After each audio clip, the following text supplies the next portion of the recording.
Hello, aspirants. Welcome to Surrealism. You have arrived at the furnace of the mind. The alchemist stands before the flames, not as a charlatan seeking literal gold, but as a philosopher king confronting the fundamental question of human transformation.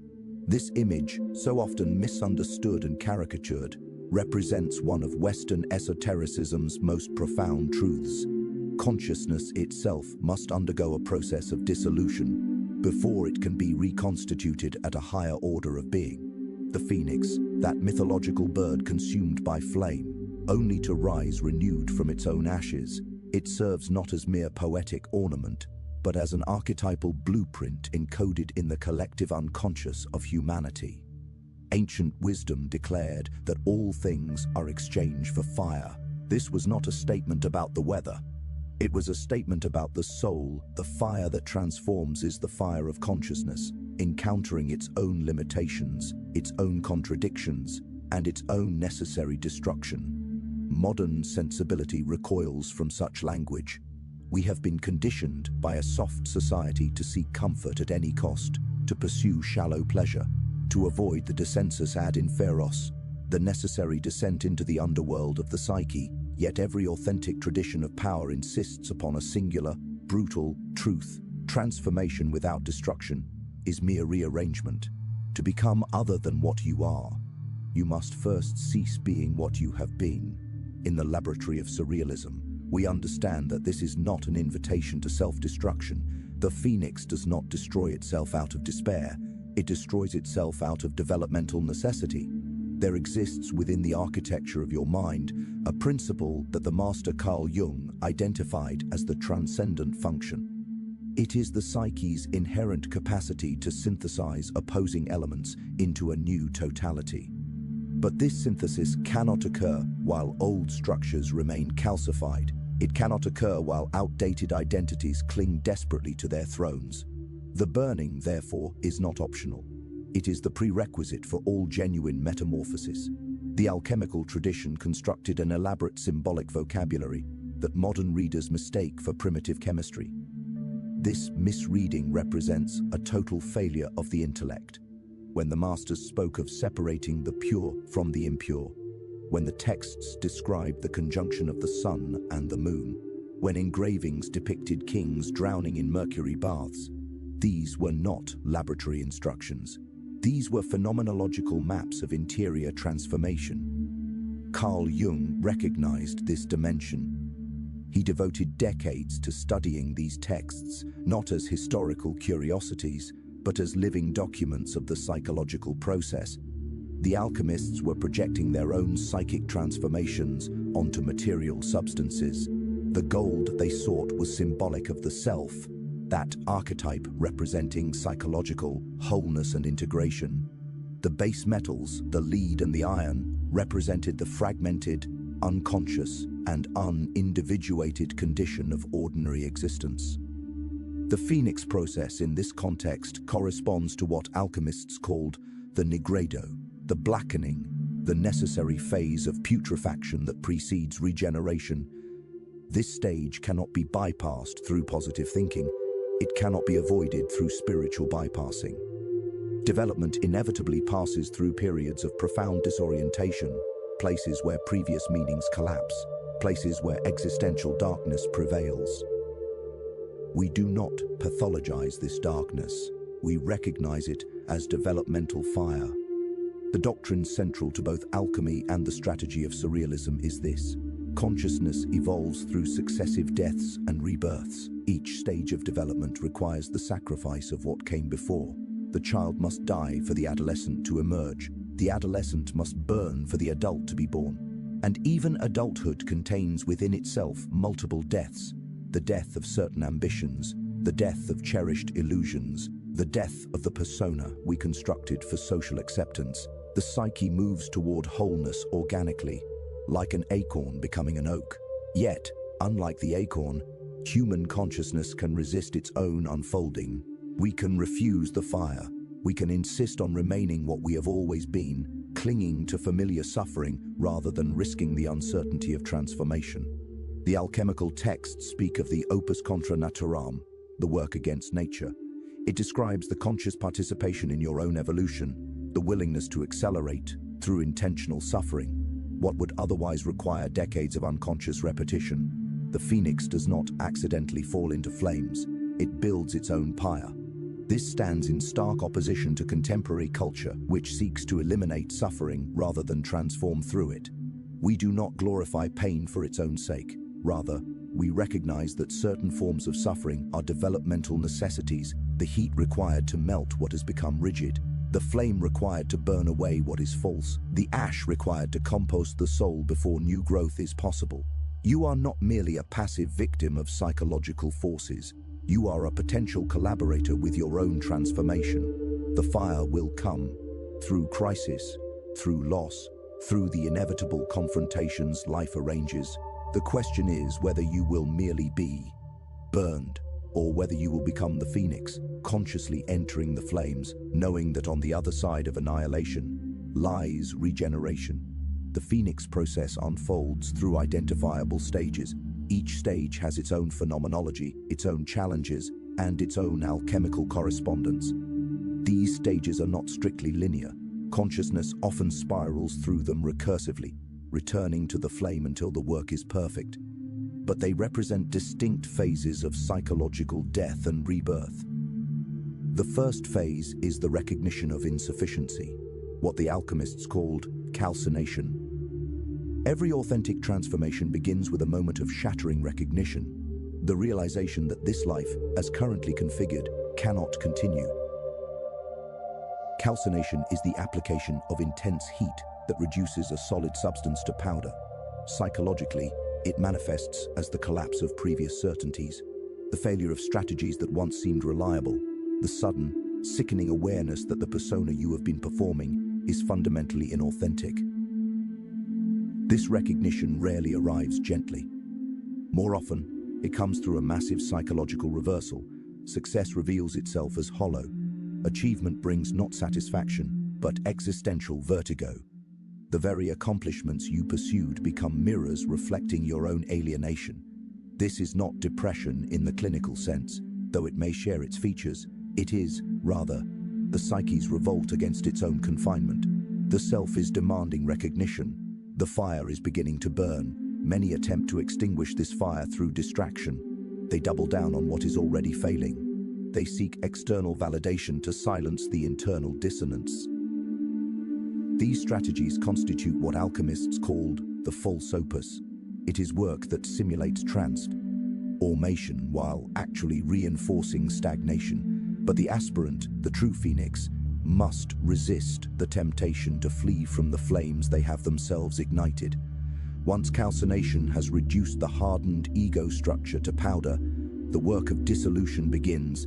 Alchemically, this stage is called solutio.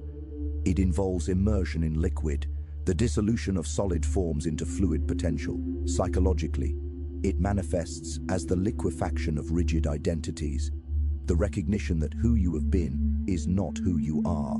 This stage brings a peculiar terror.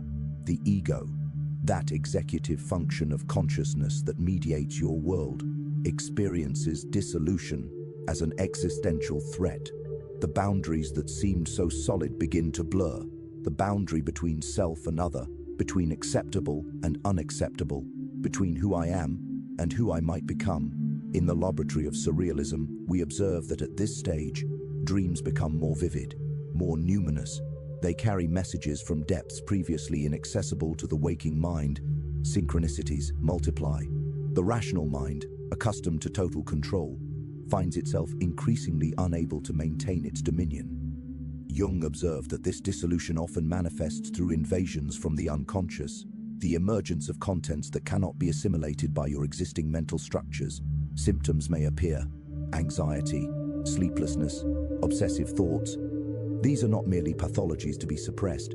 They are signals that the old container is breaking.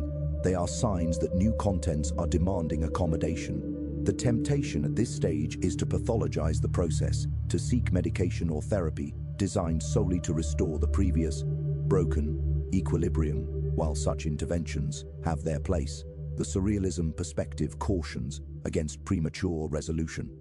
The dissolution must complete itself. The phoenix must fully burn before it can rise. To interrupt this process prematurely is to abort the transformation. It is to remain half burned and half reborn, caught between states. Neither here nor there. The alchemist knew that you must stay in the vessel.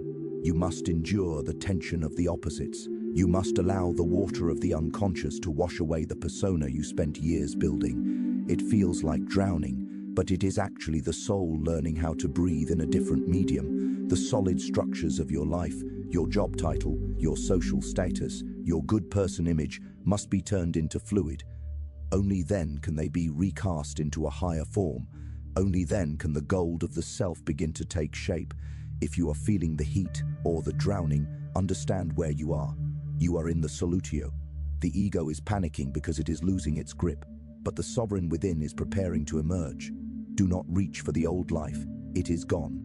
It was a cage you outgrew. Stay in the water. Stay in the flame. The next stage is the most difficult, but it is where the real work of the alchemist begins. The descent into the darkness of the nigredo. The central and most difficult phase of the phoenix process is the nigredo, the blackening, the mortificatio, the absolute death of the old self. Every alchemical text ever written emphasizes this stage as unavoidable. It is the midnight of the soul. It is the burial in the earth. It is the rotting that precedes germination. Psychologically, the nigredo manifests as depression, but not depression in the clinical, pharmaceutical sense. It is depression in the spiritual sense, a pressing down, a descent into the underworld of the psyche, where all light seems to have been extinguished. In the laboratory of surrealism, we know that this darkness is not the absence of meaning. It is meaning's gestation, in hiddenness, like seeds germinating beneath the frozen winter soil. Transformation occurs in the dark, long before it manifests in the light. The fatal error most aspirants make is to interpret this darkness as failure. They see it as evidence that something has gone wrong. In truth, the nigredo confirms that the work is proceeding correctly. The old self is dying. The ego, that necessary but limited structure, is being relativized in relationship to the larger self. In this phase, all your previous supports will fail you. Relationships may end or transform unrecognizably. Career paths that once seemed meaningful reveal themselves as dead ends. Belief systems collapse like houses of cards. The very gods you worshipped, whether they were literal deities or secular values like success, recognition, or romantic love, will show themselves as insufficient. They cannot bear the weight you placed upon them. This is what the mystics call the dark night. This is what the existentialists call the anxiety that is the prerequisite for authenticity. This is what depth psychology recognizes as the nigredo's necessary brutal work. The phenomenology of this stage includes a profound, chilling loneliness. Even when you are surrounded by others, you feel separated by an invisible wall. There is a sense that no one can understand what you are experiencing because you yourself cannot adequately articulate it. Language fails. Previous vocabularies prove inadequate. You are currently between worlds. The old world is dead, and the new one is not yet born. This is the phoenix in ashes, neither bird nor fire, but the pregnant void between being and becoming. Crucially, the nigredo cannot be bypassed through spiritual practices designed to generate meditation, prayer, and discipline all have their place. But when they are deployed defensively against the darkness, they become obstacles rather than aids. The darkness must be entered. It must be inhabited. It must be allowed to do its surgical work on your character. Carl Jung himself underwent such a period, which he later called his confrontation with the unconscious. He did not flee the darkness. He made it his dwelling. He allowed the visions and the archetypal figures of the deep to speak, even when they were terrifying. You must understand that the fire of the phoenix is not just heat, it is purification. It burns away the superfluous. It burns away the parts of you that were built to please your parents. It burns away the parts of you that were built to impress your peers. It burns away the masks that were forged in the fires of social conditioning. What is left when everything false has been burned to ash? The prima materia, the raw material of your true existence. It is dark, it is heavy, it looks like lead. But to the alchemist, It is the most precious substance in the universe, because only from this lead can the gold be forged. If you find yourself in the blackening, do not reach for a flashlight. Do not try to fix your mood. Do not listen to those who tell you to think positive. They are the enemies of your transformation. Sit in the ash. Feel the weight of the silence. The phoenix is not a creature of the sun until it has been a creature of the dust. The sovereign is not a master of the throne until he has been a master of the grave. The darkness is not coming for you. It is coming through you. Let it finish its work. After the nigredo, after the long cold night of the soul, comes the albedo, the whitening, the purification. Psychologically, this manifests as the first emergence of light aft, total darkness. This is the moment in the laboratory of surrealism where we see the first signs of integration. The chaos of the dissolution begins to coalesce into a new order. This is not yet the full rebirth that comes later, but it is the initial evidence that your suffering has not been in vain. Something authentic is finally being born from the ashes. The albedo brings with it peculiar challenges. After the darkness, there is an immense temptation to grasp desperately at the first light you see. The ego, exhausted by the months or years of dissolution and shadow, wants to reconstitute itself quickly. It wants to return to stability. It wants to stop the burning. But the alchemical work warns against this haste. The whitening is not yet the gold. The phoenix is not yet fully reborn. The new form you are feeling is still fragile. It is still coalescing. It requires protection, and above all, it requires patience.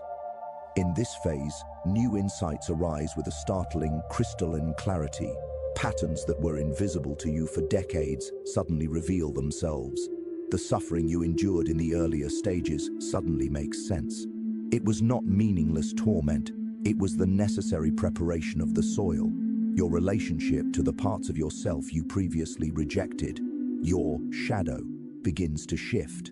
You no longer look at your flaws with hatred, but with a cold, objective understanding. Consciousness expands to include what was previously excluded. The masks you wore are now seen for what they were, survival mechanisms that you no longer need. Yet, integration itself is a form of work. The phoenix must learn how to inhabit its new form. It must learn how to navigate existence with renewed wings that feel heavy and unfamiliar. Old habits will attempt to reassert themselves. The gravitational pull of your previous broken pattern remains strong. The work in the albedo phase is to stabilize the new configuration. You must allow the new self to settle and strengthen before you expose it to the full intensity of worldly engagement. Jung observed that in this stage, the anima or animus, the internal bridge to the unconscious, becomes more balanced. You are no longer a victim of your moods or your sudden impulses. There is a sense of coolness that enters the psyche. The fire has done its job. The heat has subsided. Now, you are being washed. This is the baptism of the alchemist. You are learning to live from a place of internal authority rather than external reaction. You no longer look to the crowd to tell you who you are. The silence of the nigredo has taught you that the only voice that matters is the one that spoke to you in the dark. However, do not mistake the albedo for the end of the journey. Many seekers stop here. They find a little peace, a little clarity, and they think they have reached the summit. They build a house in the whitening and call it enlightenment. But the surrealism path demands more. The albedo is a state of reflection. It is like the moon. It reflects light, but it does not generate its own heat. To reach the gold, to achieve sovereignty, you must move beyond the silver light of the albedo. You must prepare for the final marriage, the union of all your contradictions into a single, unbreakable force. If you are in the whitening, if you are finally feeling the weight lift, do not rush. Protect your new insights like a flickering candle in a windstorm. Do not go back to the people who knew the old you and try to explain your change. They will only try to pull you back into the ash. Stay in your solitude. Strengthen your wings. The final operation is approaching, the conjunctio, the sacred marriage of the king and the queen. Wean within. The final alchemical stage is the conjunctio, the sacred marriage, the union of opposites, the achievement of the gold. Psychologically, this corresponds to what Jung called individuation. It is the realization of the self, the integration of the conscious and the unconscious, the reconciliation of all the warring elements of your psyche into a functioning, formidable whole. Understand this clearly, this is not the elimination of conflict. In the laboratory of surrealism, we know that peace is not the absence of tension, but the mastery of it. The individuated person contains contradictions without being torn apart by them. You can be both strong and gentle, both rational and intuitive, both engaged with the world and deeply rooted in your own solitude. The opposites that previously seemed irreconcilable, spirit and matter, light and dark, order and chaos, are now recognized as complementary aspects of your larger unity. The phoenix, fully reborn, is not what it was before the burning. It carries the memory of the fire. It carries the wisdom of the ashes. It possesses the knowledge that transformation requires destruction. This wisdom makes you fundamentally different from those who have never burned, from those who have never descended, from those who have avoided the fire at all costs. You possess what the mystical traditions call gnosis, not intellectual knowledge gathered from books, but lived understanding, truth embodied, rather than merely conceived. There comes a moment in the phoenix process when the entire undertaking seems like a catastrophic error. The old self is dead, but the new self has not yet stabilized. You exist in the liminal space between identities, neither who you were nor who you will become. This is the crisis proper. Not a crisis as a temporary difficulty, but as the decision point that determines whether transformation will complete or abort. In this moment, existential despair is not a sickness. It is realistic. You have sacrificed your certainties without a guarantee of what will replace them. You have burned what was familiar, and the unfamiliar has not yet taken a coherent form. The question arises with terrible force. What if there is nothing on the other side of this destruction? What if the phoenix is merely a myth, and I am simply burned? This doubt cannot be answered by reassurance from others. It is the existential confrontation that each individual must face alone. Jung called it the ordeal of the soul, the moment when consciousness must choose either to continue forward into the uncertainty or to attempt to retreat into what has already been destroyed. The tragedy is that retreat is no longer possible. The burning has been too thorough. The old life has been reduced to powder, yet advance seems impossible because the way forward remains shrouded in darkness. The crisis manifests differently for each aspirant, but the isolation is universal. The recognition that no one can make this passage for you, that all the advice and all the wisdom transmitted from others is ultimately hearsay until it is verified by your own experience. This is the confrontation with meaninglessness, the possibility that all the symbolic systems and spiritual promises are elaborate fictions. This is where many abandon the process. They seek to reconstruct a simulacrum of their former identity. They return to unconsciousness. They try to forget what they have glimpsed of themselves. This is the flight from freedom to the safety of inauthenticity. The phoenix, unwilling to complete its transformation, remains as ash. Yet, for those who persist, who remain in the fire without knowing wheth, they will emerge. Something shifts, not suddenly, not dramatically, but subtly and fundamentally. The despair itself becomes generative. The willingness to face meaninglessness paradoxically generates meaning. The acceptance of uncertainty becomes a strange, unbreakable kind of ground. In the darkest moment of the soul's night, the first light of authentic dawn begins to break.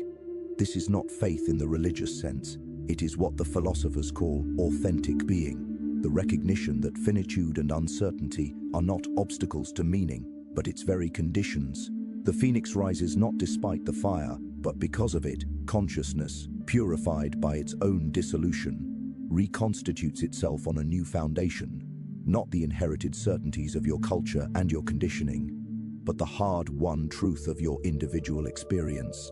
The crisis, therefore, is not something to be avoided. It is something to be consciously embraced. It is the crucible in which transformation either occurs or fails. Those who pass through it emerge fundamentally altered, not improved in some simple, linear way, but deepened, made more real, more fully themselves. They carry the mark of the fire. They know what it means to burn and to be reborn. Proceeding to chunk 6. In this section, we examine the aftermath of the rebirth. We explore why the gold of the alchemist is not a state of perfection, but a state of temper. We look at the transformation of your relationship with suffering and the final realization that the fire was never your enemy, but your greatest ally.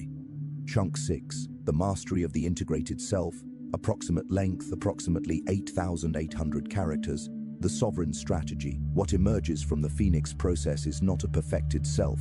Perfection is a neurotic fantasy, a trap for the ego. What emerges is an rated self, a consciousness that has incorporated its own contradictions and discovered wholeness, not in spite of its multiplicity, but through it. The individual who completes this journey is fundamentally transformed in ways both visible and invisible. The most immediate transformation is in your relationship to suffering. Having passed through the fire, you no longer relate to difficulty as something that should not be happening.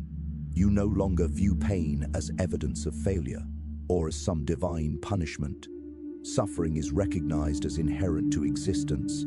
It is the heat that enables transformation. It is the necessary friction between what is and what is becoming. This does not mean passive acceptance. The integrated self acts to change what can and should be changed, but it means you no longer add to your suffering through a futile resistance to the nature of reality itself.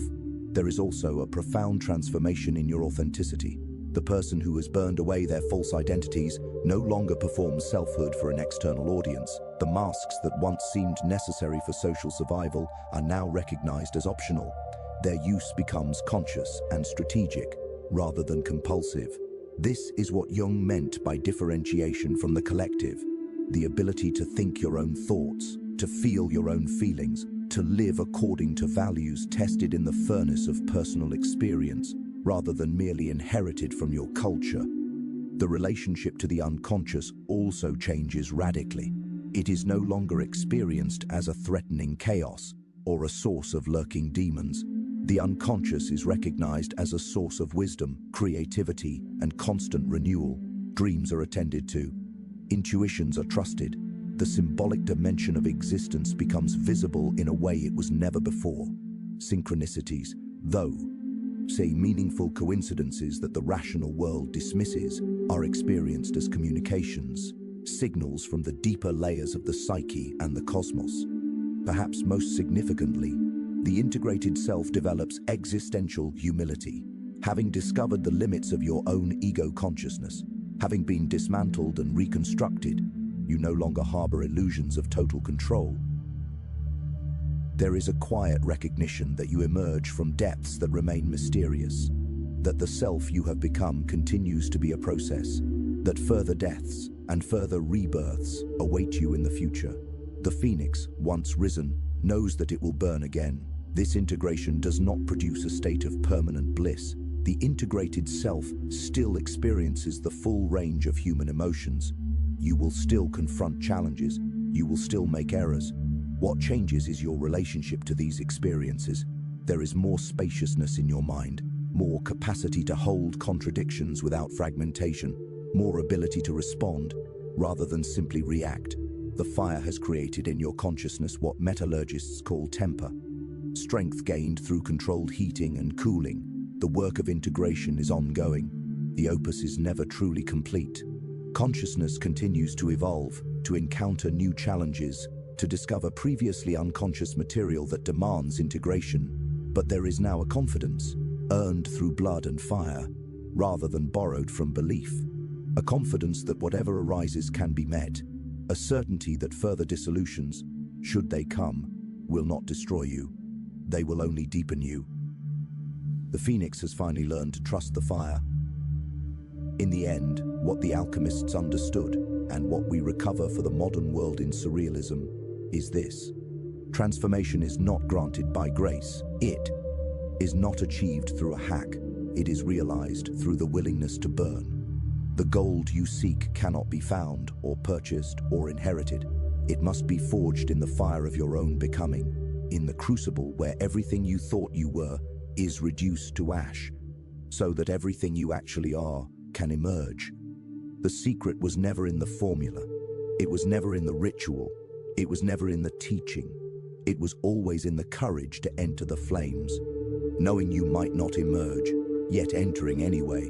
Welcome back, aspirant. Your reign begins now. Stay unbreakable. The work of the furnace is finished, but the work of the world is just beginning. Aspirants, you have followed the phoenix through the fire. You have watched the old self dissolve in the solutio and rot in the nigredo. You have seen the first light of the albedo and the final union of the conjunctio. But a sovereign does not stay in the laboratory. The alchemist does not spend his life staring into the fire. The purpose of the gold is not to be hidden, but to be used in the theater of life. The question you must now answer is this: how do you live as a phoenix in a world of pigeons? Most men are terrified of the fire. They will see the temper in your soul, and they will not understand it. They will see your individuation, your refusal to wear the collective mask, and they will perceive it as a threat. Because you have burned away your false identities, you are no longer predictable. You can no longer be controlled by the standard levers of social shame or the fear of exclusion. In the eyes of the masses, this makes you dangerous. But in the world of surrealism, this makes you the only one truly capable of leadership. Your return to the world is what the alchemists called the rubedo, the reddening. This is where the spirit is full, embodied, where the wisdom you gained in the dark is translated into effective action in the light. You are now a differentiated individual. You can walk through the corporate boardrooms, the social gatherings, and the political arenas without losing your center. You wear the social persona now as a choice, as a tactical garment, rather than a skin you cannot remove. You play the game, but you are no longer the game's pawn. The mastery of the phoenix gives you a unique advantage, the power of the long view. Because you have survived the death of your old ego, you no longer panic when things fall apart, when a project fails, when a market shifts, when a relationship ends. Others see the end of the world. You simply see another calcination, another opportunity to melt down the lead of experience and forge it into the gold of wisdom. Your resilience is not based on positive thinking. It is based on historical evidence. You know you can survive the fire because you have already been to the center of it and returned. But remember, the final lesson of the furnace, the opus, is a spiral, not a straight line. You will encounter new shadows, you will face deeper dissolutions. The higher you climb, the more intense the heat of the next transformation will be. But you no longer fear the heat, you have become a lover of the fire. You recognize that every crisis is an invitation to the next level of your own sovereignty. You are no longer a victim of fate. You are the co-creator of your own evolution. Go forth now and inhabit your new form. Do not look for validation from those who have never dared to burn. Their praise is empty, and their criticism is born of envy. Build your empire on the foundations of your own truth. Speak from the depths of your own silence. And when the world asks how you became so solid, so clear, so unshakable, tell them you found the secret in the ashes. Tell them you met the alchemist, and you chose the flame. This journey on surrealism is not for everyone. Most will turn back at the first sign of the nigredo. Most will flee the fire to save their masks. But you are here. You have stayed until the end. And because you have, the gold is yours. The sovereign has returned. The phoenix has risen. Stay unbreakable. Stay surreal.